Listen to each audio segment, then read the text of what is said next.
Maligayang pagbabalik po, latest weather update po tayo ngayon, no? Araw po ng Sabado, November 25, 2023. Pero bago tayo magpatuloy, pakiusap po isang like and subscribe para mamaya po ay maiba-update ko kayo ulit, no, sa ating latest weather update. So may hypnosis pa rin po tayo ngayon ng shear line na siya po nakaka-apekto, no, sa ilang bahagi nga po ng eastern section of Southern Luzon po yan.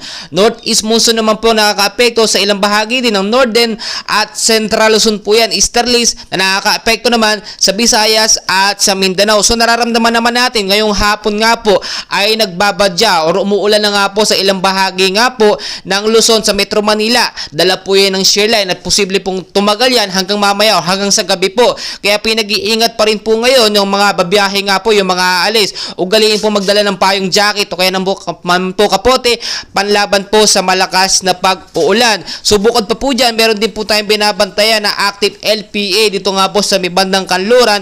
Batasop na wala pa naman po itong direktang epekto sa ating bansang Pilipinas, pero yung extension po niya ay posible pong makapagbigay ng malakas na pag-uulan kasama nga po or kombinasyon nitong easterlies at nung shear line na siya pong tumatama sa ilang bahagi nga po ng Luzon at ng Metro Manila. So pinag-iingat po ngayon po, pinapaalala ko yung area po ng Bicol Region, Quezon, Laguna, Batangas, Cavite, Occidental Mindoro, Marinduque at Romblon, no. Maulap pong panahon, no, ngayong hapon hanggang sa gabi at posibleng mahinang pag-uulan hanggang sa lumakas nga po. At ngayon, no, obserbahan po natin yung lagay ng ating panahon dahil sa ilang bahagi nga po ng bansa natin ay patuloy na lumalakas na ang pag-uulan. So pinag-iingat din po yung area ng Cordillera Administrative Region, Cagayan Valley. Ang panahon po dyan na mahinang pag-uulan. Obserbahan nyo po hanggang sa posibleng lumakas ngayong hapon po at ina-expect abutin pa ito hanggang sa gabi. Tulad po na aking sinasabi, maging I'm ready po tayo sa bawat posibilidad dahil never po natin mape-predict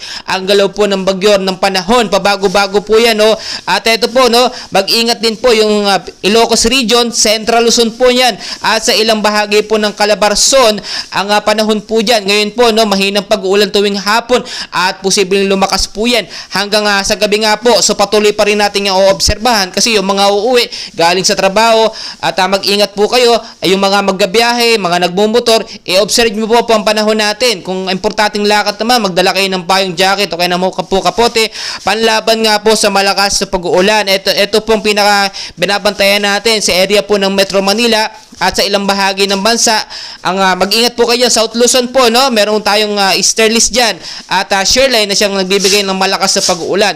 Tulad nga po na aking sinasabi, kahit wala naman po nakapasok na active LPA sa loob ng Philippine Area of Responsibility, ay posible pa rin po tayong makaranas ng malakas po na pag-uulan dahil nga po sa hanging amihan at shear line na siya po nakaka-apekto sa ilang bahagi po ng Luzon, Visayas at Mindanao. Yung lakas po ng shear line na to ay maituturing po natin na balang isang typhoon din po. So kahit wala pong bagyo or storm signal na nakapaloob po sa ating bansa, no, ay malakas pa rin ng pag-uulan dahil sa shear line nga po na siya nga pong nanalansan itong nakaraang araw lang, no, dito sa Northern at Eastern Samar. Kaya pinag-iingat pa rin po tayo sa banta ng shear line dahil na-expect po natin bago nga po matapos ang buwan ng Nobyembre, posibleng isang bagyo pa o dalawa ang pumasok sa ating Philippine Area of Responsibility. So mas magandang nakabantay tayo sa lagay ng ating panahon dahil never and ever natin mape-predict, no, ang galaw ng panahon, pabago-bago yan. So mag-ingat po yung mababang lugar sa Metro Manila sa banta po ng pagbabaha kung sakaling magkaroon ng heavy rainfall, no, o rainfall shower po na ating binabantayan. Mag-ingat din po